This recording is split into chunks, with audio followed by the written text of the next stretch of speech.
পুরুষদের কাঁধে হচ্ছে সবচেয়ে বেশি দায়িত্ব আমাদের। হ্যাঁ, আমাদের পরিবারকে দেখতে গিয়ে, বউ দেখতে গিয়ে, বাচ্চা দেখতে গিয়ে, মা দেখতে গিয়ে, বাবা দেখতে গিয়ে পুরুষদের দায়িত্বের বোঝা এত কঠিন হয়ে যায় যে মাঝে মাঝে পুরুষ তার নিজের অস্তিত্বই ভুলে যায়। যুবক ভাইরা, ঠিক কিনা বলো? এত স্যাক্রিফাইস, এত কষ্ট, এত শ্রম। নওগাঁর বেশিরভাগ মানুষ তো দিন মজুরের কাজ করে, সারাটা দিন খেটে খেটে বাসায় ফিরে, এত কষ্ট পুরুষরা করে, তাও বউরা কি বলে জানেন? তুমি আমাকে কি দিলা? আর একটা কমন ডায়লগ আছে, তোমাকে জাস্ট আমি বলে তোমার সংসার করছি, অন্য মেয়ে হলে লাথি মারত। এরকম বউ বাংলাদেশে আছে না? কথায় কথায় আঘাত করে। আসলে কি জানেন, যেই মেয়ে কৃতজ্ঞ হতে পারে না, যেই মেয়ে শকর গুজার হতে পারে না, যেই মেয়ে স্বামীর আনুগত্যশীল হতে পারে না, যেই মেয়ে স্বামীর জন্য শুকরিয়া আদায় করতে পারে না, সেই মেয়ে কোনো সংসারেই কখনো সুখী হতে পারে না। আর যেই মেয়ে সবসময় বলে যে আলহামদুলিল্লাহ আমার স্বামী অনেক ভালো, আলহামদুলিল্লাহ আমার শাশুড়ি অনেক ভালো, আলহামদুলিল্লাহ আমার শ্বশুর অনেক ভালো, আলহামদুলিল্লাহ ভালো একটা জামাই পেয়েছি, ও যত খারাপ জামাই হোক না কেন ওর শুকরিয়ার জন্য আল্লাহ ওর সংসারটাকে জান্নাতের সংসার বানায় দেয়। ঠিক কিনা বলে? আল্লাহ আমার প্রিয় মা বোনদেরকে কথাটা বোঝার তৌফিক দান করো। সকলেই মন খুলে পড়া আমিন। আচ্ছা, আমরা যে কামাই করি, মাথার ঘাম পায়ে ফেলাই, আমরা তো আমাদের জন্য করি না যুবক ভাইয়েরা, মুরব্বীরা, আব্বাজানরা। আমরা বইয়ের জন্য করি, বাচ্চার জন্য করি, বাবার জন্য করি, মায়ের জন্য করি। আর সেই পুরুষকে কেউ যদি ব্যক্তিত্বে আঘাত দিয়ে কথা বলে, বুঝতে হবে ওর মাঝে ইসলামের ন্যূনতম কোনো জ্ঞান নাই। যুবক ভাইয়েরা, ঠিক কিনা বলে? আল্লাহ প্রত্যেকটা বাবাকে, মাকে, বউকে বোঝার তৌফিক দান করুক। সকলেই জবান খুলে পড়া আমিন।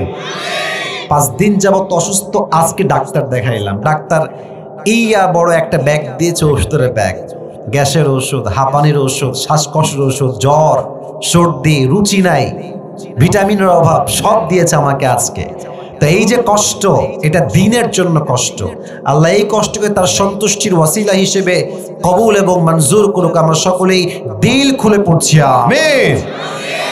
আসুন কোরআনের দিকে ঢুকে যাই। আমার হাতে যে কিতাবটা আছে, কিতাবটার নাম কি জানো?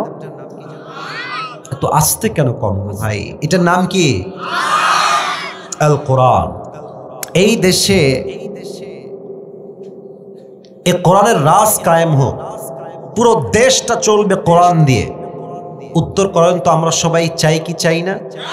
হ্যাঁ, এই তো সাউন্ড হচ্ছে। আবারও বলছি, কোরআন দিয়ে রাষ্ট্র কায়েম হোক, এটা আমরা সবাই চাই কি চাই না? এই কোরআন দিয়ে রাষ্ট্র কায়েম হলে লাভ কি হবে? সোনামণি বসো বসো বসো, এই বসে দাও, বসে দাও। না না না না, বসো। আচ্ছা আচ্ছা ছাড়েন, আচ্ছা ছাড়েন। বসে গেছে, বসে গেছে। তোমার নতুন মনে হয় আসছো, তাই না? অনেক নতুন তারা। আসলে ওয়াজ শুরু করলাম না, 2জন বাচ্চা উঠতেছে। আরে মেয়ে এখানে আউন যাইতো, বন যাইতো, ঘুমানো যাইতো, কিন্তু উঠন যাইতো না। ঠিক কিনা বলে? আসছেন নিজের ইচ্ছায়, বাট যাবেন আমি আসিফের ইচ্ছায়। যুবক ভাইয়ারা, ঠিক কিনা বলো? আর কেউ উঠে যেও না। আচ্ছা, আমি যেটা বলছিলাম, আমাদের দেশটার নাম কি গো ভাই? এত আস্তে, আমাদের দেশের নাম কি? বাংলাদেশ। আচ্ছা, আমার নবীর যে শহর, এই শহরটার নাম হচ্ছে মদিনা। শহরটার নাম কি? মদিনায় যেতে মন চায় না সবার? এত আস্তে কইলে কি আর কবুল হয়? মদিনায় গিয়ে নবীজির রওজায় সালাম পেশ করতে মনে চায় না সবার? আজকে মাহফিলের শুরুতে দোয়া করে দিই সবার জন্য, মায়েদের জন্য, বোনদের জন্য, আপনাদের জন্য। আল্লাহ সবাইকে যেন নবীজির রওজায় গিয়ে একবার হলেও সালাম পেশ করার তৌফিক দান করে। সকলেই পড়া আমিন। মনে বড় আশা ছিল যাব মদিনায়। পড়েন না সবাই? মনে বড় আশা ছিল যাব মদিনায়, সালাম আমি করব গিয়ে, সালাম আমি করব গিয়ে নবীর রওজায়।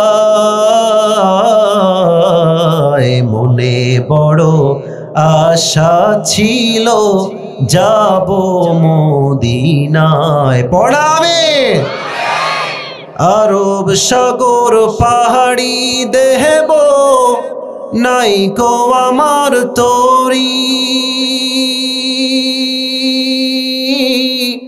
পাখি নয় তো উড়ে যাব ডানাতে ভর করি। ঠিক কিনা বলে? আশায় আছে সম্ভব হলো নাই, আশায় আছে সম্ভব হলো নাই, কি করি উপায়, মনে বড় আশা ছিল। পড়েন সবাই, মনে বড় আশা ছিল যাব মদিনায়। আল্লাহ কবুল করুন। পড়াবেন। It has been 2 years that I have visited the Medina. আমি নবীর শহরে গিয়েছি প্রায় 2 বছর আগে। আমার এখনো মনে আছে, আমি এটা কালকেও বললাম কোনো একটা মাহফিলে, যে আমি যখন নবীজির রওজার সামনে শুয়েছিলাম, রাত বাজে এক্স্যাক্ট মেবি 9টা থেকে 10টা। আমি ঘুমিয়ে গেলাম। আমার বুকের ঠিক ডান পাশে ছিল আমার 2টা phone, iPhone, Android phone, money bag, wallet, টাকা, রিয়াল, কাগজ, আমার পাসপোর্ট, সব আমার বুকের ডান পাশে। ঘুমিয়ে গেলাম নবীজির রওজার ঠিক সামনের দিকে। রাত বাজে প্রায় মেবি 10টা, I am not sure about it, but maybe 10টাই বাজে বা 9টা বাজে। ঘুমিয়ে গেলাম, নিয়ত করলাম যে আমি ঠিক তাহাজ্জুদের সময় উঠে তাহাজ্জুদটা করব। কিন্তু নবীজির রওজার সামনে এমন এক প্রশান্তির ছোঁয়া আছে আমার যুবক ভাইয়েরা, মুরব্বীরা, আমি ওই যে ঘুমিয়ে গেছি, এমন এক শান্তির ঘুম আমার হয়েছে, যখন ঠিক নবীজির রওজার পাশে আজান দিয়েছে তখন আমার ঘুমটা ভেঙে গেছে। কিন্তু অবাক করা বিষয় কি জানেন? আইফোন রাখলাম, অ্যান্ড্রয়েড ফোন রাখলাম, লাখ লাখ টাকা দামের জিনিস, রিয়াল আছে, টাকা আছে, পাসপোর্ট আছে, কার্ড আছে, ব্যাংকের কার্ড, মানি ব্যাগ আছে, এত কিছু আমার সামনে আছে। আমি যখন ঘুমালাম তখন যেমন ছিল, ঘুম থেকে উঠে দেখছি ঠিক তেমন ভাবেই রাখা আছে। আর আমাদের দেশে, রাগ করবেন না, যদি আপনি আন্ডার প্যান্ট রেখে ঘুমান, আন্ডার প্যান্টও চুরি হয়ে যাবে। This is Bangladesh. এখানে পান্তা আনতে লবণ ফুরায় যায়, লবণ আনতে পান্তা চুরি হয়ে যায়। ঠিক কিনা বলে? তো এই দেশে যদি এই কোরআনের রাজ কায়েম হয়ে যায়, আমার বিশ্বাস পুরো দেশে চুরির সংখ্যা কমে যাবে যুবক ভাইরা। আচ্ছা, এই কালো গেঞ্জি, আপনার নাম কি? এই যে মাঝখানে আপনি, আরে সাদা আর কালো এই যে হুডি পড়া, নাম কি? সুমন রানা। বসে পড়েন। সুমন রানা তার নাম। একটা এক্সাম্পল দিচ্ছি। সুমন রানার ঠ্যাং আমি কেটে ফেললাম। আরে হাইসেন না, বুঝায় আগে। কি কেটে ফেললাম?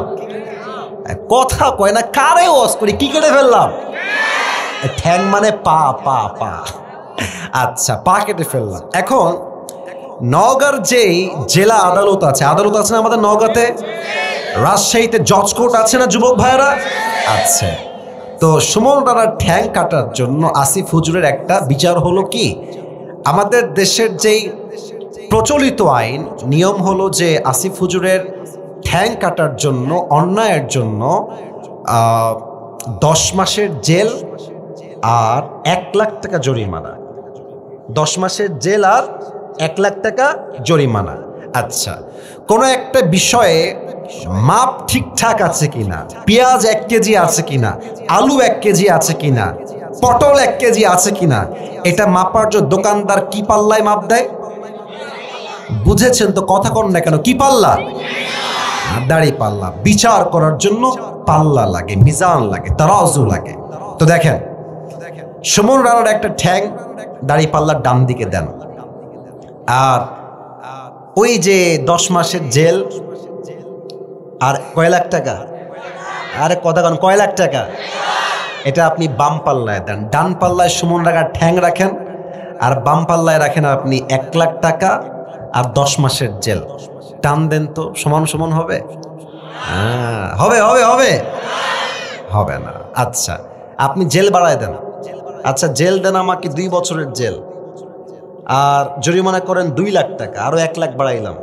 এবার সুমন রানার ঠ্যাং দেন ডান পাল্লায়, আর 2 লাখ টাকা আর 2 বছরের জেল লেখেন আর এক পাল্লায়, টান দেন, সমান সমান কি হবে? সম্ভব না। কোরআন দিয়ে রাজ কায়েম করলে কি হবে? কোরআন বলছে কেউ যদি তোমার চোখ তুলে ফেলে, তুমিও তার চোখ তুলে ফেলো। চোখের বদলে চোখ, কানের বদলে কান, নাকের বদলে নাক, কপালের বদলে কপাল, জানের বদলে জান। ঠিক কিনা বলে? এবার আসলে ইসলাম দিয়ে, কোরআন দিয়ে রাজ কায়েম করি। ওর ঠ্যাংটা আমি কেটে ফেলেছি, ওর ঠ্যাংটা ডান পাল্লায় দেন, আর আপনি আমার আরেকটা ঠ্যাং কেটে বাম পাল্লায় দেন, টান দেন, দেখবেন দুইটা সমান সমান হয়ে যাবে। মান হাকামা বিহি আদালা। এই কোরআন দিয়ে যে রাজ কায়েম করবে, যে বিচার করবে, সেই তো সুষ্ঠু বিচার করবে। ঠিক কিনা বলে? এটা হচ্ছে সেই কোরআন, যে কোরআনকে আমরা ভুলেছি, আপনি ভুলেছেন। আপনারা খেয়াল করবেন যে কোরআনটা আমরা জীবিত থাকতে কেউ পড়তে চাই না, মরে গেলে হাফেজ ভাড়া করে নিয়ে আসছে। নাই? পেছনে কয়, সামনে কয় না, আছে না? আচ্ছা, আমি নিজেও একজন হাফেজ, আল্লাহ আমাকে হাফেজ বানিয়েছেন। আমি প্রায় 10 বছরের কাছাকাছি তারাবির নামাজ পড়েছি, খতম তারাবি, প্রায় আমি একাও পড়েছি তারাবি, খতম তারাবি। তো দেখেন, আমরা হাফেজ যারা আছি, আমি নিজে খতম পড়েছি একটা সময়, যখন বাচ্চা পিচ্চি ছিলাম। আমরা গেলে কি করে জানেন? আমি কোরআন পড়ি, আউযু বিল্লাহি মিনাশ শাইতানির রাজীম, ফালাম্মা আন জাআল বাশীর আলকাহু আলা ওয়াজহি ফারতাদ্দা বাসীরা। আমি এই আয়াতটাই বের করছি, এটাই পড়লাম। পড়তেছি আর ভাবতেছি, আজকে যদি 1000 টাকা দেয়, ভাগে পাবো কয় টাকা? এটাই ভাবছি আমি নিজে ভেবেছি, সত্য কথা যেটা। আচ্ছা, কোরআন যখন কেউ পড়ছে আর সে চিন্তা করছে ভাগে পাবো কয় টাকা, কসম খোদার 1 পয়সাও লাভ হবে না। তা আপনি টাকাও দিলেন। আচ্ছা, যে মুর্দাটা শুয়ে আছে, লাশ, আপনার বাপের লাশ, মায়ের লাশ, এই মরা মানুষই কোরআন শোনে? বোঝে না রে ভাই, কোরআন কি শোনে? তো মুর্দারেও কোরআন শুনলো না, টাকাও লস, গুনাহ বরবাদ, মানে আমলটাও বরবাদ, গুনাহ লাজেম। আপনার টাকাও লস, তেলাওয়াতও লস, জীবনটাই লস। যুবক ভাইরা, ঠিক কিনা বলো? মরা মানুষের জন্য কোরআনটা আসে নাই, আসছে আপনাদের জন্য, আমাদের জন্য। জীবিত অবস্থায় যে কোরআন পড়বে, তার জীবনটাই তো সার্থক হবে। ঠিক কিনা বলে? আবার অনেকে ভাবে যে কোরআন খতম করলেই মনে হয় আমি সফল। ওই দেখবেন যে রোজার মাসের পরে হিসাব হয়, আরে আমার পুত্রবধূ 7 খতম, আমার বউ 20 খতম, আমার ছেলে 5 খতম, আর আপনি বলে আমি এমনি খতম, 10 খতম, 5 খতম। তো প্রিয় ভাইয়েরা, এটা খতমের জন্য আসে নাই, এটা আসছে বোঝার জন্য, এটা আসছে আমলের জন্য। এটা দিয়ে আপনি দোকান উদ্বোধন করবেন, মিলাদ দিবেন, মরা মানুষ শোনাবেন, এটা সেই কোরআন নয়। এই কোরআন দিয়ে গোটা বিশ্বে ইসলামের রাজ কায়েম করতে হবে। যুবক ভাইরা, দিস ইজ দ্যাট কোরআন। এটাই হচ্ছে সেই কোরআন। এই কোরআন থেকে আজকে আমরা তাফসীর শুনবো। রাজি আছেন তো সবাই? ইনশাআল্লাহ। না, সাউন্ডটা পছন্দ হয় নাই, বলেন সবাই ইনশাআল্লাহ। 3টা তাকবীর দিবেন, তাকবীর শেষ, তাফসীর শুরু হবে। সোনামণি, তুমি কই যাও? ঠ্যাং ভেঙে দিব রে। একদম চুপচাপ, আপনারা শেষ পর্যন্ত থাকবেন না ইনশাআল্লাহ। আমার সময় দেওয়া হয়েছে 1 ঘন্টা আমার নিয়মে, বাট নওগাঁয় তো নিয়ম দিয়ে নয়, ভালোবাসা দিয়ে হিসাব করতে হবে। যুবক ভাই, আজকের মাহফিলে বউ আছে কার কার? একটু হাত তুলেন। এত বউওয়ালা লোক, মাশাআল্লাহ। মুরব্বি, আচ্ছা হাত নামা। আর বউ নাই, সিঙ্গেল কারা কারা? একটু হাত তোলো। সব সিঙ্গেল তোমরা? সিঙ্গেলরা ঠান্ডায় খুব কষ্টে আছে মুরব্বি, আব্বাজান সময় থাকতে বিয়ে দিয়ে দেন। আল্লাহ সিঙ্গেলদের কষ্ট দূর করে দিক, সকলে পড়া আমিন। সাউন্ডটা আর একটু বাড়াও। প্রথম তাকবীর দিবেন বিবাহিত ভাইয়েরা, দ্বিতীয় তাকবীর দিবেন আমার সিঙ্গেল ভাইয়েরা। দেখবো আজকে কে জিতে। বিবাহিত ভাইয়েরা কাশি দেন, দেখা যাক কে পারে। প্রথম তাকবীর দিবেন married people, single people is not allowed here, so stop, keep quiet, keep silent. সিঙ্গেলরা মুখে তোমরা তালা লাগাও। প্রথম তাকবীর দিবেন আমার প্রিয় বিবাহিত ভাইয়েরা। বিবাহিত ভাইয়েরা সবাই রেডি আছেন তো? আলহামদুলিল্লাহ। দেখা যাক কে পারে। লিল্লাহি তাকবীর। ভালো ছিল, ভালো হয়েছে। সিঙ্গেল তোমরা কি হেরে যাবা নাকি বাবুরা? হেরে যাবা, হেরে যাবা। সিঙ্গেলরা কাশি দাও। হ্যাঁ, লিল্লাহি লিল্লাহি তাকবীর। বিবাহিতরা ফেল, সিঙ্গেলদের সাউন্ড আছে ভালো। এমন তাকবীর এবার দিবেন যে আমি সহ, আমার ভাইয়েরা, সভাপতি সাহেব, আমি সহ আপনাদের স্লোগানের আওয়াজে স্টেজ ভেঙে নিচে পড়ে যাব। ঠিক আছে, সবাই একটা কাশি দেন, লিল্লাহি তাকবীর। আল কোরআনের আলো, ভুল হয়েছে, সংসদে যাও। ওকে, লেটস ট্রাই अगेन টুগেদার। আবার বলছি, এবার যদি ভুল না হয়ে যায় জোরে সরে, আল কোরআনের আলো, আল হাদিসের আলো, কোরআন হাদিস যেখানে, আলেম ওলামা যেখানে, নওগাঁবাসী যেখানে, মহাদেবপুরবাসী যেখানে, আল্লাহ তাআলা কবুল করুন সকলেই জবান খুলে পড়া আমিন। I'm going to talk about the main topic. মূল বিষয়ে কথা বলতে চাই, একটা অ্যানাউন্সমেন্ট দিব, ঘোষণা। আজ আপনাদের জন্য একটা স্পেশাল গিফট নিয়ে আসছি, নেবেন? হাদিয়া, তোহফা, গিফট। আমি আমার নিজের একটা ইউজ করা টুপি নিয়ে আসছি গিফট দেওয়ার জন্য আজকে। ये हर किसी को मिलने वाला नहीं है, ये नसीब की बात है। কপাল যার ভালো সে আজকে পেতে পারে, but you need to have some qualification, যোগ্যতা লাগবে একটা। যোগ্যতাটা কি আমি বলে দিচ্ছি। আমি আসিফ এখন যে সূরা থেকে তাফসীর পেশ করব, যেই যুবক বা মুরব্বী এটাকে মনোযোগ দিয়ে শুনবে অ্যান্ড দেন মেমোরাইজ করবে, মুখস্থ করবে। আপনি চাইলে আপনার ফোনে লিখতে পারেন, নট আ বিগ ডিল, অথবা আপনি চাইলে আপনার কাগজে কলমেও লিখতে পারেন আমি কি বলছি, বাট আপনাকে বুঝতে হবে আমি কি বলছি। যদি শেষে গিয়ে আপনি আমার তাফসীর থেকে উত্তর করতে পারেন, তবেই আজকে এই টুপিটা আমি আপনাকে পরিধান করায় দিব। রাজি আছেন সবাই? হ্যাঁ, ইনশাআল্লাহ। সাউন্ড বলতে হবে জোরে সোরে, বলেন ইনশাআল্লাহ। তাহলে কি শুধু কান দিয়ে শুনলে হবে না, দিল দিয়ে শুনতে হবে? হ্যাঁ, সবাই তাকবীর দেন, লিল্লাহি তাকবীর। আজ কোরআন থেকে আমরা যে সূরার তাফসীর পেশ করব, সূরাটার নাম হচ্ছে সূরাতু আলাম নাশরাহ। নওগাঁর মহাদেবপুরের ভাইরা, সূরাতু আলাম নাশরাহ। কিছু বেসিক নলেজ দিচ্ছি, মনোযোগ দিয়ে শুনে নেন। এই সূরার আয়াত সংখ্যা হচ্ছে মোট ৮টা। বলেন সবাই কয়টা? না, সাউন্ডটা কমে গেছে, বলেন সবাই কয়টা? কোরআনের সংখ্যা অনুযায়ী এই সূরাটা হচ্ছে ৯৪তম সূরা। কত নম্বর সূরা? 94, 94তম সূরা। এই সূরাটা হচ্ছে মাদানী সূরা নয়, এটা হচ্ছে মাক্কি সূরা। মাদানী না মাক্কি? এই সূরার রুকু সংখ্যা হচ্ছে মোট ১টা। বলেন সবাই কয়টা? ১টা।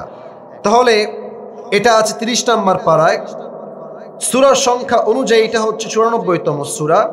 এই সূরার আয়াত সংখ্যা হচ্ছে মোট ৮টা, আর রুকু হচ্ছে মোট ১টা। এটা হচ্ছে বেসিক নলেজ অফ দিস সূরা, প্রাথমিক কথা এই সূরা নিয়ে। ইমাম সানাউল্লাহ পানিপতি রহমতুল্লাহি আলাইহি লিখেছেন, কেউ যদি কোরআনের কোনো আয়াত কিংবা সূরার তাফসীর পেশ করতে চায়, there are 5 things that is most important to talk about. 5টা বিষয়ে কথা না বললে তাফসীর সম্পূর্ণ হয় না। ফার্স্ট অফ অল, প্রথম হচ্ছে রাইট প্রনাউন্সিয়েশন, সঠিক শুদ্ধ তেলাওয়াত। 2, রাইট ট্রান্সলেশন, তরজমা, সঠিক তরজমা।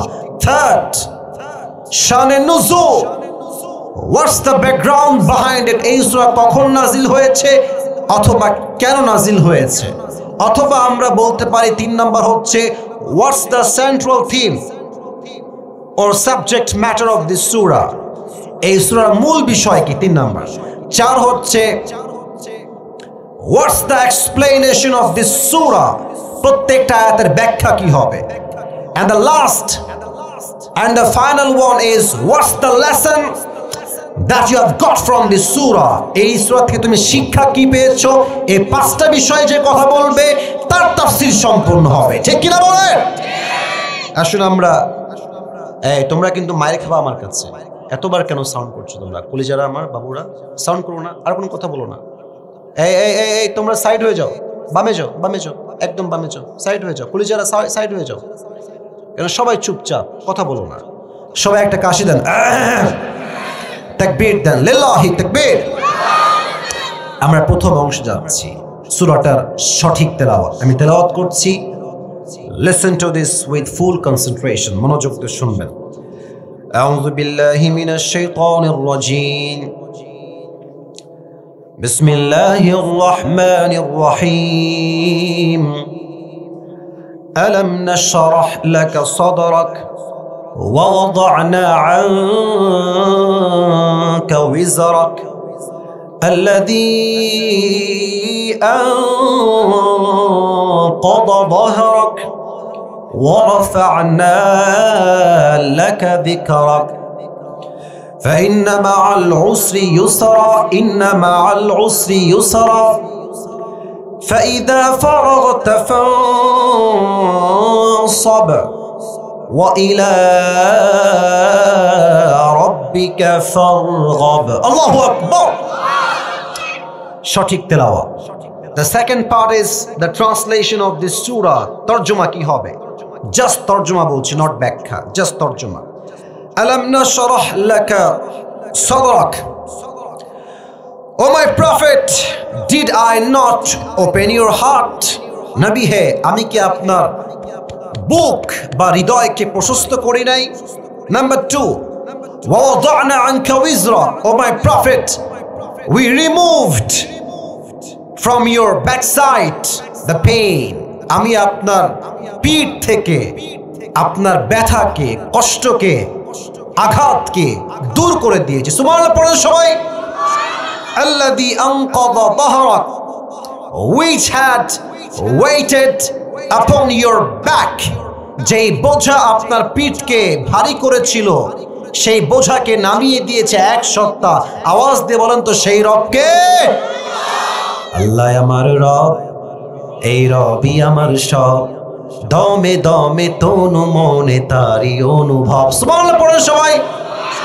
তোমার দুনিয়াতে আমি যেদিকে তাকাই অথই নিয়ামতে ডুবে আছি সবাই।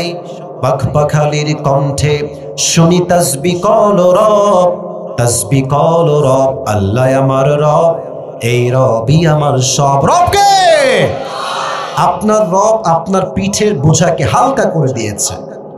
ওয়ারাফা'না লাকা যিকরা, and we have raised your status high, very high and highest big. ও নবী, আপনার সম্মানকে আমি আল্লাহ তাআলা আকাশ বাতাস ঝাঁপিয়ে, সাত আকাশ কাঁপিয়ে আপনার মর্যাদা, আপনার স্ট্যাটাস, আপনার শান, আপনার সম্মান আমি আল্লাহ আসমান পর্যন্ত নয় আরশ পর্যন্ত পৌঁছে দিয়েছি। সুবহানাল্লাহ। না সুবহানাল্লাহ হয় না, পড়েন সবাই সুবহানাল্লাহ। فإن مع العسر يسرا إن مع العسر يسرا. Indeed and verily with every hardship there is ease. প্রত্যেক কষ্টের সাথে স্বস্তি দিয়েছে একজন। আওয়াজ দিয়ে বলেন তিনি কে? فإذا فرغت فانصب. So whenever you are free from your duties, stand up. যখন তুমি অবসর হয়ে যাবা, নামাজ পড়বা এক সপ্তাহের জন্য, তিনি কে? ওয়াইলা রব্বিকা ফারগব। যখন দুঃখ কষ্ট আসবে আগে বইয়ের কাছে নয়, বাবার কাছে নয়, মায়ের কাছে নয়, পরিবারের কাছে নয়, সমস্ত দুঃখ কষ্ট বলবেন তাহাজ্জুদ জায়নামাজে এক সত্তার কাছে, তিনি কে? এই হচ্ছে আয়াতের তরজমা। 3 নাম্বার আসুন আমরা জেনে নেই এই আয়াতের মূল বিষয়বস্তু কি। আমার কথা কি বোঝা যায় না? আমি শুনি নাই, বোঝা যায় না? এই আয়াতের মূল মেসেজ বা সেন্ট্রাল থিম হচ্ছে নেভার লুজ হোপ। ভরসা হারিও না, হতাশ হয়ে যেও না, ভরসা রাখতে হবে এক সত্তার উপরে। আওয়াজ দিয়ে বলেন সবাই তিনি কে? আচ্ছা নওগাঁর মহাদেবপুরের ভাইয়েরা কিছু কথা জিজ্ঞেস করি, দিল থেকে ফিল করে বলেন, আমরা কি তাফসীর শুনতে চাই না? আমি শুনি না, চাই না। এই দিলে হাত রেখে কম তো আমাদের এখানে এমন কোন যুবক মা মুরব্বী কি আছে যার জীবনে কোনো গুনাহই নাই? এমন কেউ কি আছে? আর এটা এখন কেন? এটা তো শুরুতে করতে হবে। এখন আচ্ছা ঠিক আছে, আমি বলি, হয় শুরুতে নয় শেষে, যে কোনো একটা। আচ্ছা শেষের দিকে তোলা দেখে না, ঠিক আছে? আচ্ছা ঠিক আছে স্যার, ওকে ওকে। সবাই একটা কাশি দেন, একটা তাকবীর দেন জোরে, লিল্লাহি তাকবীর। এখানে এমন কেউ কি আছেন যার জীবনে কোনো গুনাহই নাই? এরকম কেউ কি আছে এখানে? আমাদের যত গুনাহ, যত জুলুম, যত পাপ, এটা কেউ না জানলেও জানে এক সত্তা। আওয়াজ দিয়ে বলেন তো সবাই, তিনি কে? পৃথিবী না জানুক আমি তো জানি, আমি কি পাপ করেছি হায়। আমার পাপের করলে বিচার, বাঁচার আমার নাই উপায়। দয়াময় প্রভু মাফ করো আমায়, মাফ করো আমায়। পড়ো আমিন। আল্লাহ তাআলা বলছেন, আলাম নাশরাহ লাকা সাদরাক। ও নবী, আমি কি আপনার বক্ষদেশকে প্রশস্ত করি নাই, খুলে দেই নাই? এই আয়াতের ব্যাখ্যা হচ্ছে মোট তিনটা। বলেন সবাই কয়টা? এক নাম্বার, ও নবী, আপনার হৃদয়ে আমি এতটা সাহস দিয়েছি, এতটা প্রবল শক্তি দিয়েছি, আপনি ইসলামের হক কথা গোটা কাফেরদের সামনে দাঁড়িয়ে বলবেন, আপনার চুল পরিমাণ কোনো ভয় লাগবে না। ঠিক কিনা বলেন? এই কণ্ঠ আমরা দেখেছি আল্লামা সাইদি হুজুরের মুখে। বাতিলদের সামনে এমন স্পষ্ট ভাষায় কথা বলেছেন, পুরো পার্লামেন্ট, সংসদ সদস্যরা সব কেঁপে উঠেছে যুবক ভাইরা। ঠিক কিনা বলো? সেই সাইদি সাহেবকে ট্যাগ দিয়েছে রাজাকার। আপনারা ওনাকে ভালোবাসেন না সবাই? আচ্ছা একটা দোয়া, আপনার ভয়টাই পাচ্ছেন না তো আবার ভাই? আমরা 5 আগস্টের আগে হক কথা বললে বলা হতো রাজাকার, জঙ্গিবাদ, মৌলবাদ। আমি একটা কথা বলেই ফেলি, আজকে সাহস দিয়ে বলছি, যদি নওগাঁর মহাদেবপুরে কোনো বাপের বেটার বুকের সাহস বেশি হয়, একবার রাজাকার কর না আপনি আমারে, আপনার পিঠের চামড়া একটাও থাকবে না যুবক ভাইরা। আল্লাহ সাইদি সাহেবের কবরটাকে জান্নাতুল ফেরদাউসের উচ্চ মাকাম নসিব করুন। না, আমিনটা মন থেকে হয় নাই, পড়েন সবাই আমিন। ওনাকে বলা হয়েছে রাজাকার। উনি ওপেনলি সবার সামনে বলেছিলেন, 1971 সালের কোন মুক্তিযোদ্ধা অপরাধী যে আমরা বলি যুদ্ধ অপরাধী, এই রাজাকারের কোনো কাদা মাটি সাইদির গায়ে লাগে নাই। অতএব কেউ যদি আমাকে দলিল প্রমাণ ছাড়া রাজাকার বলে, বুঝতে হবে সে পিতৃ পরিচয়হীন অবৈধ সন্তান নওগাঁর ভাইরা। ওনার কেউ প্রমাণ করতে পারেন উনি রাজাকার ছিলেন। ওনার বুকে এই যে সাহসটা, এই যে সাহস, এই সাহস দিয়েছে একজন। আওয়াজ দিয়ে বলেন তিনি কে? আচ্ছা আরো আসেন, আরো এক্সাম্পল দেয় আমাদের দেশ নিয়ে। মিজানুর রহমান আজহারী হুজুরের নাম শুনেছেন না আপনারা সবাই? নাম তো শুনছেন, নাম তো শোনাই হোক। মাশাআল্লাহ, আল্লাহ হুজুরকে আরো নেক হায়াত দান করুন। পড়া আমিন।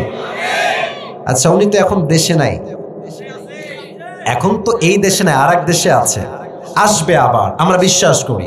বাট হ্যাঁ, ওনাকেও কিন্তু ষড়যন্ত্র করে দেশ ছাড়তে বাধ্য করা হয়েছে। ঠিক না বললে তো ওয়াজ করা যায় না, কথা ঠিক আছে কিনা বলে? ওনাকে বলা হয়েছিল, জীবন যদি বাঁচাতে চাও দেশ ত্যাগ করো, নয় তোমার উপরেও সেই জুলুম হবে যা আগে হয়েছে। একটা জিনিস খেয়াল করেন, তারা যত বেশি ইসলামকে দমন করতে চেয়েছে, ইসলাম তত বেশি ফুলে ফেপে সামনের দিকে এগিয়ে গিয়েছে যুবক ভাইরা। ঠিক কিনা বলো? আজহারী সাহেবের সম্মান কমে গেছে না বেড়ে গেছে? এই যে সাহস, ইসলামের জন্য কাজ করে যাও তোমরা, সাহস দিয়েছে একজন। আওয়াজ দিয়ে বলেন সবাই তিনি কে? আল্লাহ বলছেন, নবী আমি আপনার হৃদয়ে অসংখ্য অগণিতবার সাহস দিয়েছি। আপনি কাফেরদের সামনে ইসলাম নিয়ে কথা বলবেন, কোরআন নিয়ে বলবেন, আপনার চুল পরিমাণ কোনো ভয় লাগবে না। সুবহানাল্লাহ।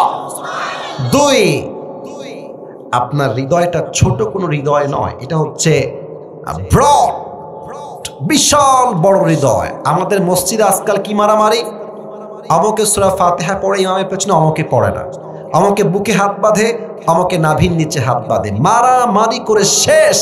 আমাকে আলিয়া, আমাকে কওমি, আমাকে জামাত, আমাকে চরমনায়, আমাকে হেফাজত, আমাকে আলিয়া। এই মারামারি করতে করতে করতে বাতিলরা আমাদের উপরে প্রাধান্য পেয়ে গিয়েছে যুবক ভাই। আপনাকে মাথায় রাখতে হবে, আমার প্রথম পরিচয় আলিয়া নয়, কওমি নয়, জামাত নয়, হেফাজত নয়, চরমনায় নয়, শর্ষিনা নয়, বিএনপি নয়, আওয়ামী লীগ নয়। আমার প্রথম পরিচয় আমি মুসলমান ঘরের সন্তান যুবক ভাইরা। আর 5 আগস্টের আগে তো আমাদের উপরে জাতির পিতার নামটা চাপায় দেওয়া হয়েছে। জাতির পিতার নাম হচ্ছে বঙ্গবন্ধু। আপনারা কি ভয়টায় পাচ্ছেন নাকি আজকে বলছে? আমি স্পষ্ট ভাষায় বলছি, কোনো ভয় নাই। আমাদের মুসলমানদের জাতির পিতা বঙ্গবন্ধু নয়, মুসলমানদের জাতির পিতা ইব্রাহিম আলাইহিস সালাম যুবক ভাইরা। হ্যাঁ, খালি বঙ্গবন্ধু, সব জায়গায় বঙ্গবন্ধু। ঢাকায় গেছেন আপনারা কেউ কেউ, দেখবেন যেখানেই যাবেন খালি বঙ্গবন্ধু। ওয়াজ করতে গিয়ে একটা কথা মনে পড়ে গেল, বলা যাবে নাকি যাবে না? যাবে যাবে যাবে। সাদি সাহেবের থেকে কথাটা শুনেছিলাম, উনি বললেন যে এক লোক, ওই আমি আমার ভাষায় বলছি, 2024 সালে আপডেট করে বলছি, এক লোক বিদেশ থেকে আসছে, বাংলাদেশের চট্টগ্রামে ল্যান্ড করেছে। কোন গ্রাম? নওগাঁর মহাদেবপুরের ভাইরা, চট্টগ্রাম। তো when he was coming back from Chattogram to Dhaka, he saw a biggest tunnel. সে দেখলো বিশাল বড় একটা টানেল, ভেতর দিয়ে একদম লম্বা টানেল। তো সে বলছে, আরে the people of Bangladesh, they are very poor. তোমরা তো অনেক গরিব দেশের মানুষ, এই টানেল তোমরা বানাইলে কেমনে? What is the name of this tunnel? এই টানেলের নাম কি গো ভাই? তো সে বলছে এটার নাম হচ্ছে বঙ্গবন্ধু টানেল। বলছে ওয়াও, গ্রেট, এক্সেলেন্ট, অনেক সুন্দর, লেটস গো হেড, সামনে চলো।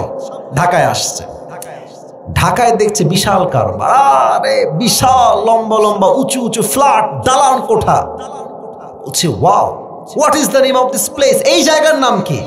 তো ওই যুবক বলছে, স্যার এই জায়গার নাম হচ্ছে বঙ্গবন্ধু অ্যাভিনিউ। বলছে মাশাআল্লাহ, অ্যাপ্রিশিয়েটেড, এত দালান, লেটস গো হেড, সামনে চলো। সামনে গিয়ে দেখছে বিশাল লম্বা একটা খাম্বা। নগর মহাদেবপুর ভাইয়েরা, বিশাল লম্বা খাম্বা। আর এই যে একটা দুইটা তিনটা কতগুলো লাইট আছে, ওই খাম্বাতে চতুর্পাশে গোল করে লাইট দেওয়া, আর বিশাল বড় লাইট। তো সেই মুরব্বী বলছে, what is the name of this place? এই জায়গার নাম কি? ওই যুবক বলছে এই জায়গার নাম হচ্ছে বঙ্গবন্ধু স্টেডিয়াম। বলছে ওয়াও, মাশাআল্লাহ, হোয়াটস হ্যাপেনিং হিয়ার? এখানে কি হচ্ছে? সে বলছে স্যার এখানে একটা ফুটবল খেলা হচ্ছে, নাম হচ্ছে বঙ্গবন্ধু গোল্ড টুর্নামেন্ট। ফুটবল খেলা, let's go and watch it and enjoy together. চলো আমরা খেলাও দেখবো, মজাও করব। দুইজন মিলে গেছে। এবার কথা বুঝে থাকলে উত্তর দেন, খেলার মাঝে একটা হার জিত আছে না গো ভাই? হ্যাঁ, কথা বলতে হবে তো, আছে না নাই? এক দল হারে তো আরেক দল, আরেক দল জিতে তো আরেক দল হারে। তো সেই দিন বিদেশি লোকটা দল নিয়েছে বঙ্গবন্ধুর দল।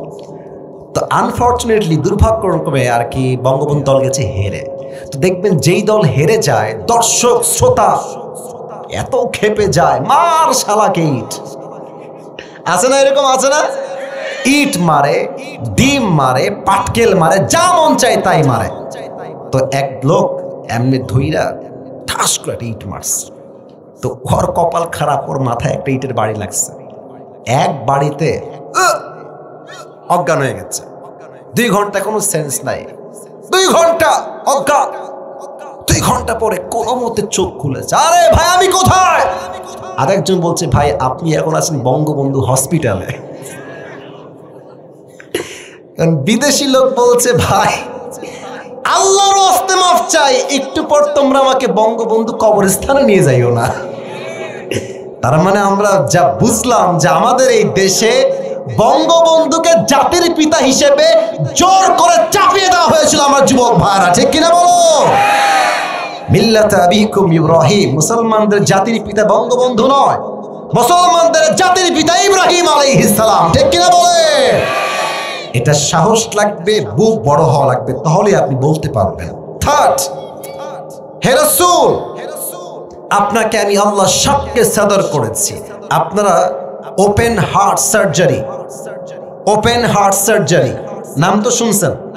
কেমনে কাটা হয় দেখেন তো আমার দিকে, আমার গলা দেখেন, গলা এখান থেকে নিয়ে নাভি পর্যন্ত পুরোটা কেটে ফেলা হয়, ওপেন হার্ট সার্জারি, পুরোটাকে ফেড়ে ফেলা হয়।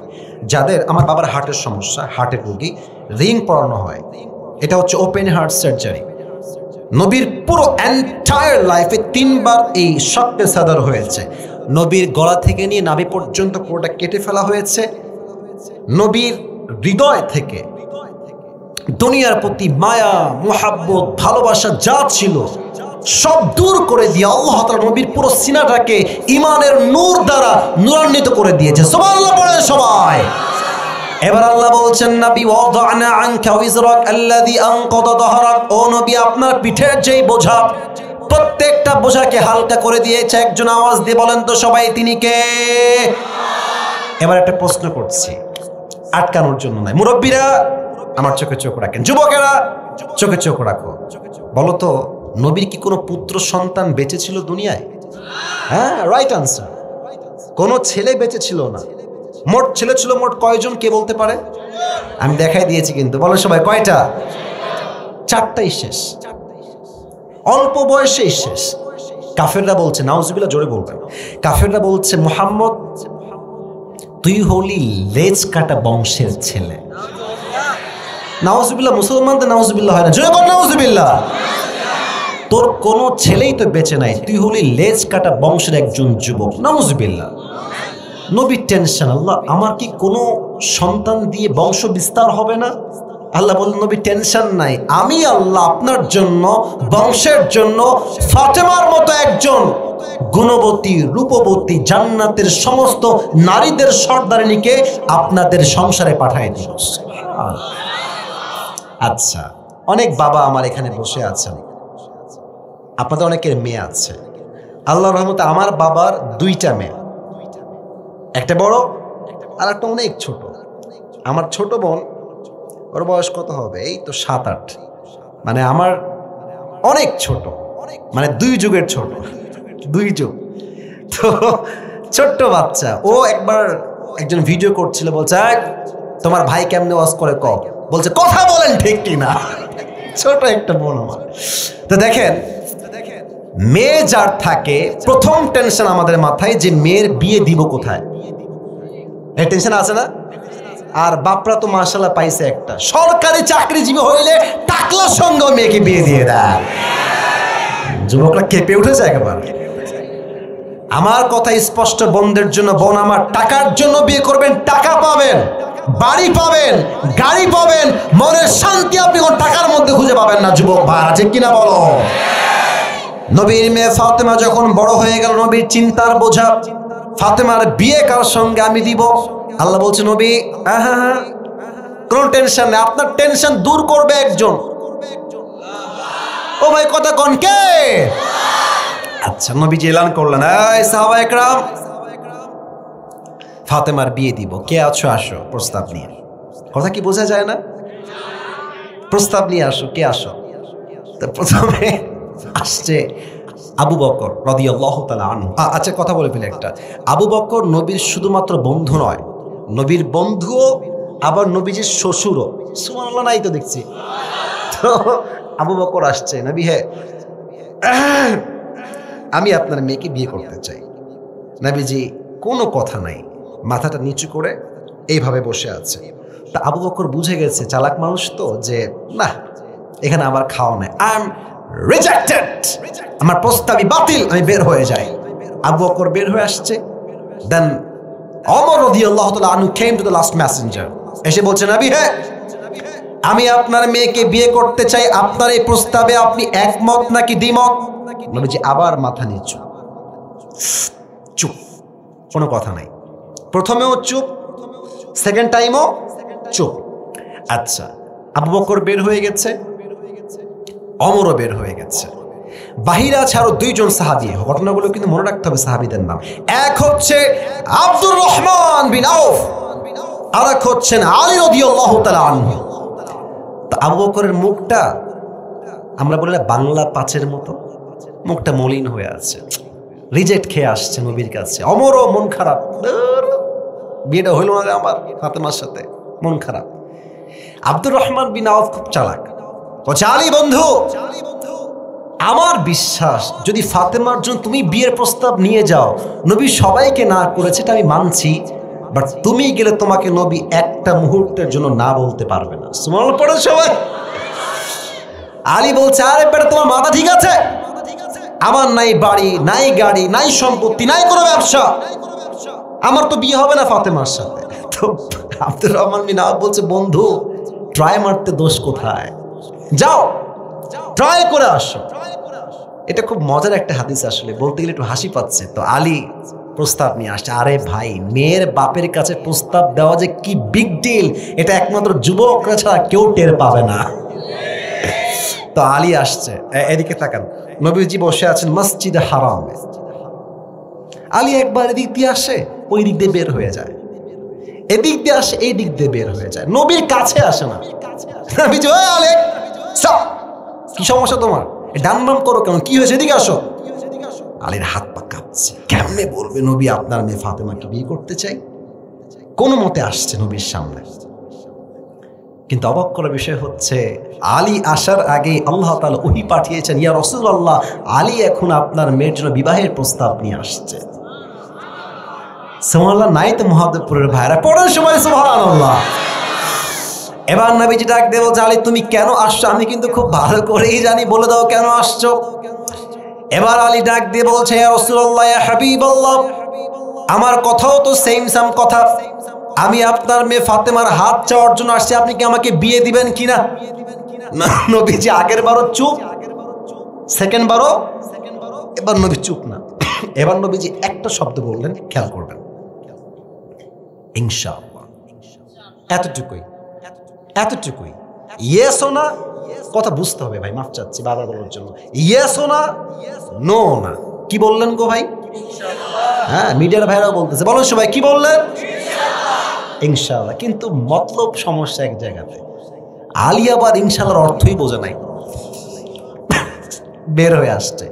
ওইদিকে বন্ধু বাইরে দাঁড়ায় আছে, যে আমার বন্ধু হাসবে, খুশি হবে, আমি বলবো আমি তো বলেছিলাম যে মানবেই মানবে, হলো আমার কথা ঠিকঠাক।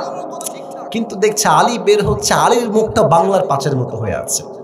আব্দুর রহমান মিয়া বলছে, এটা ধরা আজকে আমিও খাইছি, বাস আমার কপালে লেখা হয়ে গেছে, আজকে বুঝে গেছি। তো আলী আসছে, তো বলছে, বন্ধু কি মন খারাপ কেমন, কি? বলছে, বন্ধু আমিও ধরা খাইছি, আমিও না, আমিও রিজেক্টেড।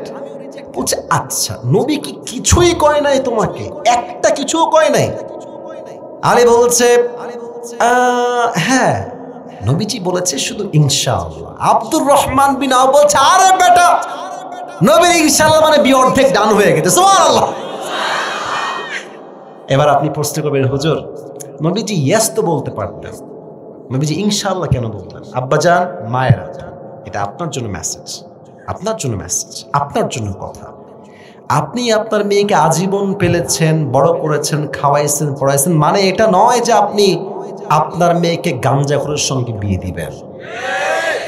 যার সঙ্গে বিয়ে দিবেন আগে বলবেন, মা তোমার জন্য অমুক ছেলেকে পছন্দ করেছি, নওগাঁর মহাদেবপুরে বাসা, নওগাঁর সাপাহারে বাসা, নওগাঁর মেইন শহরে বাসা, নওগাঁর নিয়ামতপুরে বাসা। মা তুমি কি এই ছেলেকে পছন্দ করেছো কিনা? তুমি যদি পছন্দ করো আমি বাপ আগাবো, তুমি যদি না বলো আমি বাপও ন বলবো, ঠিক কিনা বলে? আমার বড় বোনের যখন বিয়ে হয়, আমি আগেও বলেছি হাদিসের কথা অনুযায়ী এই কথাটা আমার এখনো মনে আছে, এখনো মনে আছে। আমার বড় বোনের বিয়ে হয়েছে প্রায় maybe it has been 8 years or 9 years back, 9 বছর আগের কথা বলছি, অথবা 10 বছর হবে।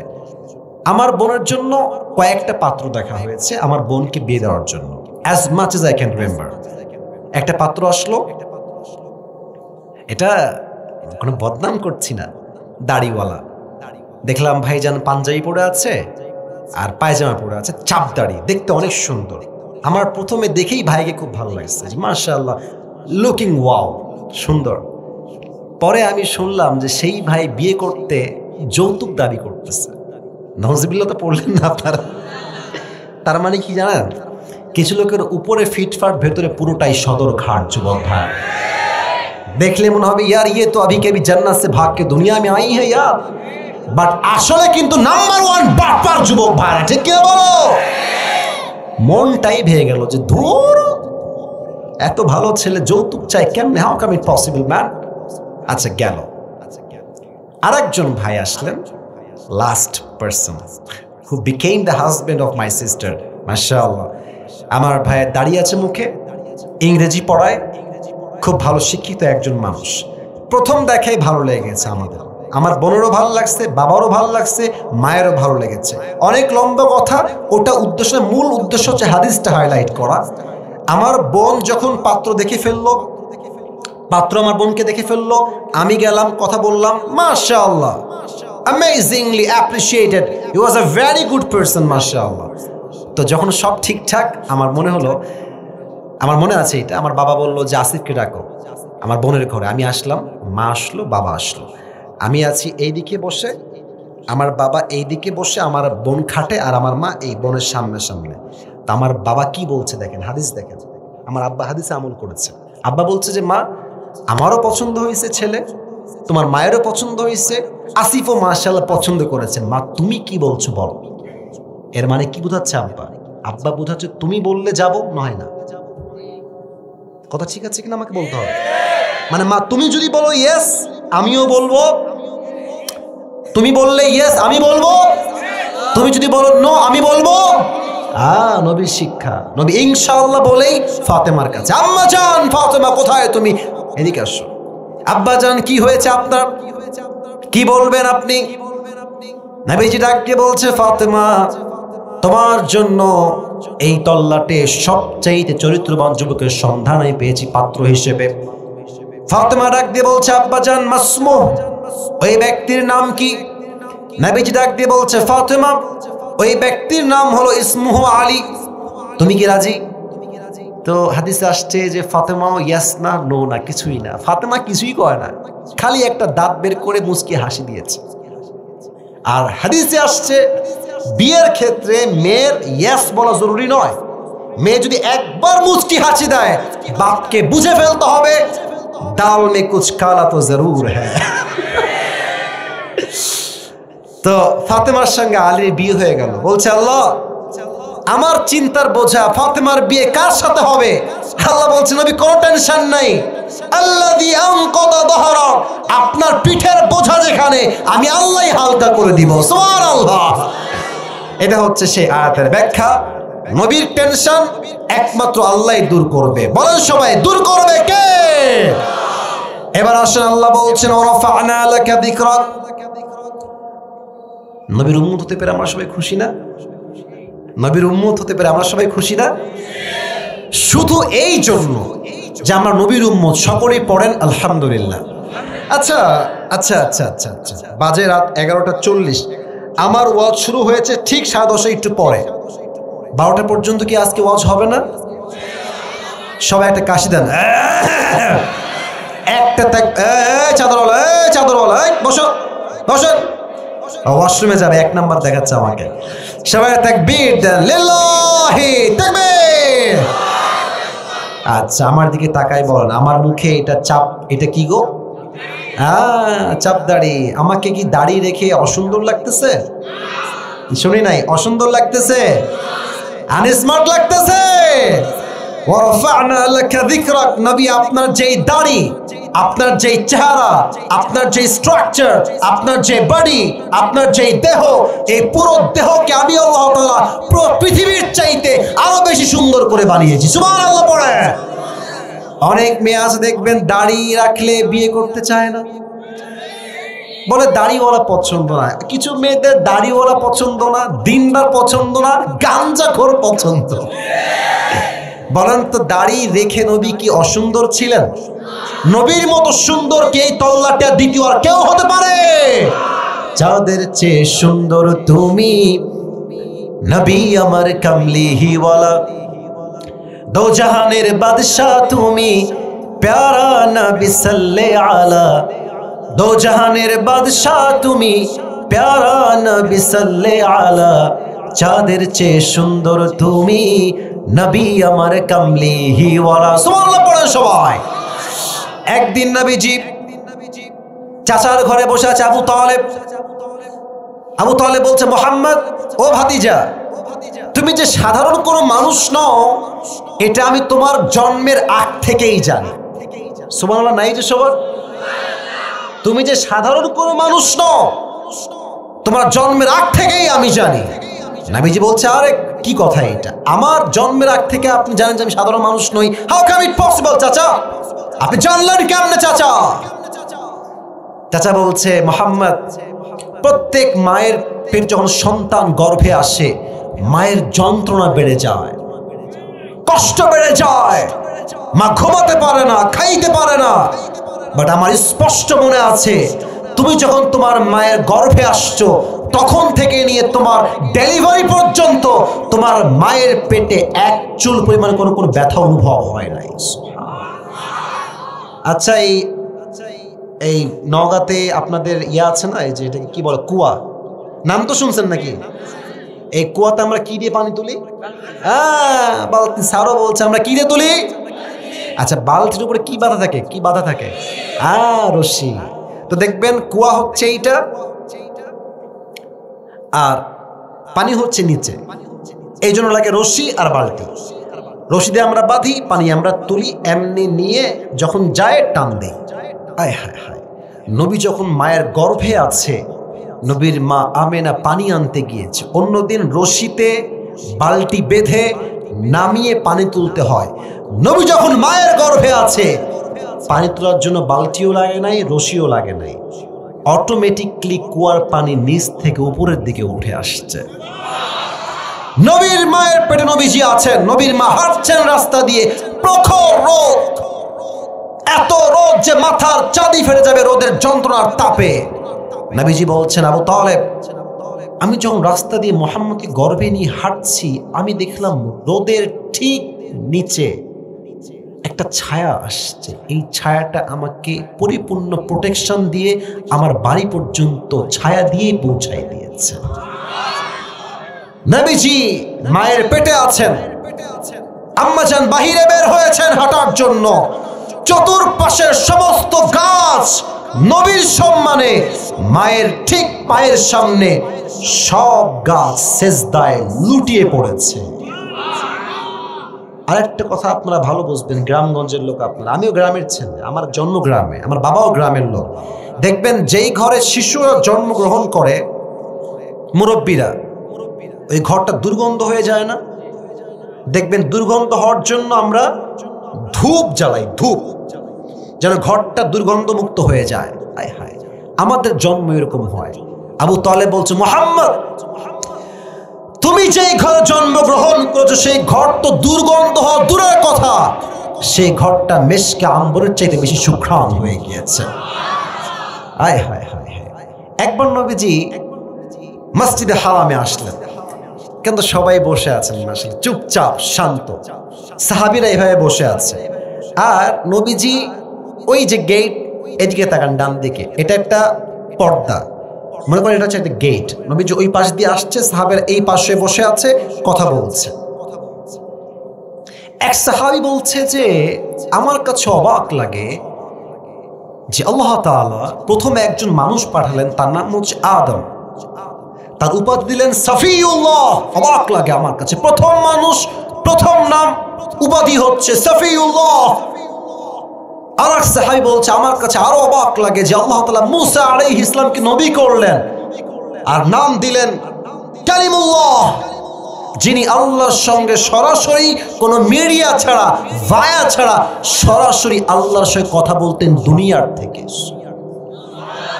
আরেকবার পড়েন সবাই সুবহানাল্লাহ। আর এক সাহাবী ডাক দিয়ে বলছে আমার কাছে বড্ড অবাক লাগে, আল্লাহ তাআলা ইব্রাহিম আলাইহিস সালামকে সব নবীদের পিতা বানিয়েছেন এবং তাকে তিনি বানিয়েছেন খলিলুল্লাহ, দ্য ফ্রেন্ড অফ আল্লাহ, আল্লাহর বন্ধু। এই কথা বলতে নবীজি ঢুকে গিয়েছে। নবী বলছে, এই সাহাবা একরাম শোনো, তোমরা যা যা বলেছো আমি সব শুনেছি, যা যা বলেছো তাই তাই শুনেছি, বাট মনে রেখো খলিলুল্লাহ মানে হচ্ছে আল্লাহর বন্ধু, বাট আমি নবী খলিলুল্লাহ নই, আমি হচ্ছি হাবিবুল্লাহ। প্রশ্ন হচ্ছে হুজুর খলিলুল্লাহ মানেও আল্লাহর বন্ধু, হাবিবুল্লাহ মানেও আল্লাহর বন্ধু, পার্থক্য কোথায়? পার্থক্য এক বড় অসাধারণ পার্থক্য আছে। খলিলুল্লাহ মানে সেই বন্ধু যেই বন্ধু আল্লাহ খুশির জন্য কাজ করে। আর হাবিবুল্লাহ মানে সেই বন্ধু যেই বন্ধু খুশি করার জন্য আল্লাহ নিজেই কাজ করে যায়। কোন সুবহানাল্লাহ। ওয়া রাফা'না লাকা যিকরাক, হে নবী আপনার সম্মানকে আকাশ বাতাস ঝাঁপিয়ে সাত আকাশ কাঁপিয়ে আরশ পর্যন্ত পৌঁছে দিয়েছে। একজন আওয়াজ দিয়ে বলেন তো সবাই, তিনি কে? ওয়া রাফা'না লাকা যিকরাক। এই মুরব্বী বাচ্চা সহ, আচ্ছা যাক বাচ্চা ঘুমাচ্ছে, যাক একজন যাক। বাজে 12টা 11:45, আর 5 মিনিট সময় দেওয়া যায় না? আচ্ছা আমি শুধু তর্জমা করে শেষ করছি। আচ্ছা আমি খুব ভালো লাগলো আপনাদেরকে যে আপনারা আসলেই ভদ্র মানুষ। এত লোক বসে আছে মাশাআল্লাহ, কোন রকম সাউন্ড নাই, জাস্ট ঠিক বেঠিক ছাড়া, ঠিক কিনা বলে? আচ্ছা তাহলে প্রথম 4 আয়াত হচ্ছে নিয়ামত, আল্লাহ নবীকে কি নিয়ামত দিয়েছে। 5 এবং 6 হচ্ছে সান্ত্বনা। ফাইন্না মাআল উসরি ইউসরা, ইন্না মাআল উসরি ইউসরা, কষ্টের সাথেই আছে সুখ, অতএব হতাশ না হয়ে ভরসা করবেন এক সত্তাকে। আওয়াজ দিয়ে বলেন সবাই, তিনি কে? এটা হচ্ছে সান্ত্বনা। এবং শেষ 2 আয়াত, শেষ ভালো যার, বলেন না সবাই, শেষ ভালো যার, সব ভালো তার। আল্লাহ তাআলা বলছেন, নবী শোনেন, আপনারাও শুনেন, ফাইদা ফারাগতা ফানসাব, অবসর হলে টিভি দেখবেন না, ফেসবুক ইউজ করবেন না, টিকটকে যাবেন না, অবসর হবেন সকলে আমার সঙ্গে পড়েন, সবাই পড়েন সুবহানাল্লাহ। আমল শিখাচ্ছি, পড়েন সবাই সুবহানাল্লাহ। 4টা জিকির শিখাবো, এক হচ্ছে সুবহানাল্লাহ, আরেকবার সবাই পড়েন আলহামদুলিল্লাহ, জোরে পড়েন সবাই আলহামদুলিল্লাহ, সবাই পড়েন লা ইলাহা ইল্লাল্লাহ, সবাই দিল খুলে পড়েন শেষবারের মতো আল্লাহু আকবার। আফদালুল যিকির, এই 4টা জিকির আল্লাহর কাছে সবচেয়ে সেরা। আলা বিযিকরিল্লাহি তাতমাইন্নুল কুলুব, মনের প্রশান্তি যদি কেউ খুঁজে পেতে চায়, রবের জিকির যে করবে আল্লাহ তার আত্মাকে ঠান্ডা করে দিবে। সুবহানাল্লাহ পড়েন। অবসর সময়ে নামাজ পড়বেন, জিকির করবেন, ইবাদত করবেন। শেষ কথা, শেষ গাইডলাইন, ওয়া ইলা রাব্বিকা ফারগাব। কষ্ট পেয়েছেন, দুঃখ পেয়েছেন, কেউ যদি আপনাকে আঘাত করে, বলেন কথা বুঝায় বলি, কেউ আপনাকে কষ্ট দিয়েছে, আঘাত দিয়েছে, আপনার ব্যক্তিত্বে আঘাত করেছে, সম্মানে আঘাত করেছে, আপনার টাকা মেরে দিয়েছে, আপনার সম্পত্তি মেরে দিয়েছে, যত কষ্ট আপনার জীবনে আছে মানুষকে আগে বলবেন না, প্রথমে জায়নামাজ বিছাবেন, তাহাজ্জুদ পড়বেন, তাহাজ্জুদ পড়ে সব কষ্ট বলবেন এক সত্তাকে, তিনি হচ্ছেন রব। আপনি বলতে দেরি, আল্লাহ বলছেন আমি তোর সমস্ত কষ্ট নিজ হাতে দূর করে দিব। ও ভাই আরেকবার কোন সবাই সুবহানাল্লাহ। এবার সবাই 2 হাত তুলেন, সবাই মাশাআল্লাহ, সবাই 2 হাত, ডানে বামে সামনে। আমি যা বলছি উত্তর দেন। এই মাহফিলটা আগামীতে হোক, এটা আমরা সবাই চাই না? আস্তে কেন, জোরে কোন সবাই চাই না? আমি যা বলতে সবাই বলেন সবাই হুজুর ওয়াদা, শেষ ভালো যার সব ভালো তার, বলেন সবাই হুজুর আমরা ওয়াদা করছি আজ ওয়াজ শেষ করে দোয়া করে একসাথে বাসায় যাব। দোয়া না করে, শুনি নাই, দোয়া না করে আমরা কেউ উঠে যাব না। এই যে উঠে যাব না, দিল খুলে বলেন সবাই ইনশাআল্লাহ। এবার যদি কেউ উঠে যায় সে মুনাফিক হয়ে যাবে।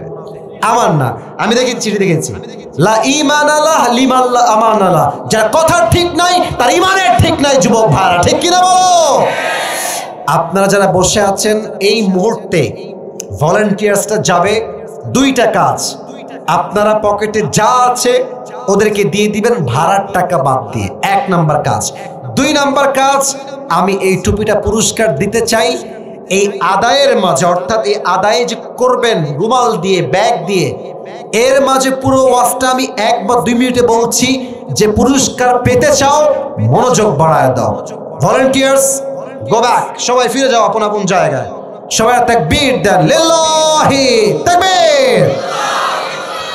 এই পেছনে যারা বসে আছো উঠলে খবর আছে কিন্তু তোমাদের, এই ছেলেপেলে দেখতে পাচ্ছ তোমাদের সবাইকে আমি, উঠলে মায়ের আছে কপালে। আজ আমরা এদিকে তাকান, সবাই এদিকে, ঠান্ডা মাথায় বলি, আজ আমরা কত নম্বর পারা থেকে তাফসীর শুনেছি? 30। বলেন সবাই কত নম্বর পারা? সূরাটার নাম হচ্ছে সূরাতু আলাম নাশরাহ। এটা কত নম্বর সূরা কে বলতে পারে? 94তম সূরা। এই সূরা আয়াত সংখ্যা মোট কয়টা? রুকু সংখ্যা কয়টা? একটা। মাশাআল্লাহ, সবাই এখন বলবেন, শেষে গিয়ে জাস্ট একজনকে আমি সুযোগ দিব। তাকান, এই সূরার ভিতরে আল্লাহ তাআলা 3টা ভাগ করেছেন। বলেন সবাই কয়টা ভাগ? এক হচ্ছে নিয়ামত, বলেন সবাই এক হচ্ছে কিমত, 2 হচ্ছে সান্ত্বনা, আর 3 হচ্ছে দিক নির্দেশনা। আল্লাহ নবীকে নিয়ামত দিয়েছেন মোট 3টা এই আয়াতে। বলেন সবাই কয়টা? এক, এই নবীর হৃদয়কে প্রশস্ত করে দিয়েছে, সাহস দিয়েছে, শক্তি জুগিয়েছে একজন। আওয়াজ দিয়ে বলেন তো সবাই, তিনি কে? 1 নম্বর নিয়ামত। 2, নবীর পিঠে যত চিন্তার বোঝা ছিল সমস্ত চিন্তার বোঝাকে দূর করেছে একজন।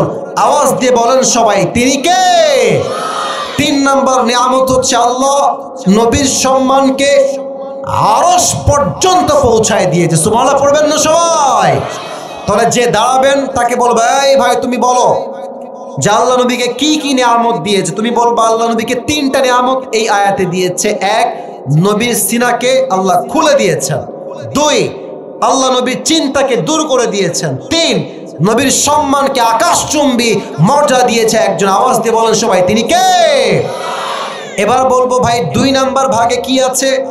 আপনি বলবেন 2 নম্বরে আছে আল্লাহ নবীকে দিয়েছেন সান্ত্বনা। বলেন সবাই কি না? সান্ত্বনা কি ছিল? কষ্টের সাথেই আছে স্বস্তি। আমি বলছি, আপনারা রিপিট করবেন আমার পরে। কষ্টের সাথেই আছে ফাইন্না মাআল উসরি ইউসরা, ইন্না মাআল উসরি ইউসরা। 2 নাম্বার শেষ। 3 নাম্বার কি ভাই? আপনি বলবেন হুজুর 3 নাম্বার হচ্ছে ইনস্ট্রাকশন, গাইডলাইন, দিক নির্দেশনা। মোট 2টা। বলেন সবাই মোট কয়টা? 1। খুবই সহজ। 1 হচ্ছে অবসর হলে সময় নষ্ট আমরা কেউ করব না, সকলে আমরা জিকির পাঠ করব। সকলেই পড়েন সুবহানাল্লাহ, সকলেই পড়েন আলহামদুলিল্লাহ, পড়েন সবাই লা ইলাহা ইল্লাল্লাহ, পড়েন সবাই আল্লাহু আকবার। 1 নাম্বার দিক নির্দেশনা হচ্ছে অবসর হলে ইবাদত করবেন, জিকির করবেন, হজ করবেন, যাকাত দিবেন, নামাজ পড়বেন 1 সপ্তাহের জন্য। তিনি কে? আর 2 নাম্বার গাইডলাইন হচ্ছে কষ্ট পেলে, আঘাত পেলে, দুঃখ আসলে বউকে আগে নয়, মাকে আগে নয়, পরিবারকে আগে নয়, বন্ধুকে আগে নয়, প্রথমত ডিরেক্টলি যোগাযোগ করবেন আগে 1 সপ্তাহের সাথে। শেষবার বলেন না সবাই মিলে, তিনি কে? এই 3টা কথা আমি বলি, এখনো শেষ হয় নাই। এই 3টা কথা আমি জিজ্ঞেস করব। যদি কেউ প্রশ্নে আটকায় যায় তাকে আমি 3 বার সুযোগ দিব। অর্থাৎ প্রশ্ন হবে 9 থেকে 10টা বা 8টা বা 7টা, যে কয়টাই হোক, সুযোগ পাবেন 3 বার। 3 বারে পারলে আপনি 5 টুপি আপনার হয়ে যাবে। আর হ্যাঁ, যে আসবে যখন সে উত্তর দিয়ে দিবে, আপনারা সবাই মিলে 1 বাক্যে বলবেন মারহাবা। না, 1 বাক্যে হয় না, আরেকবার লেটস প্র্যাকটিস টুগেদার। বলেন সবাই মারহাবা।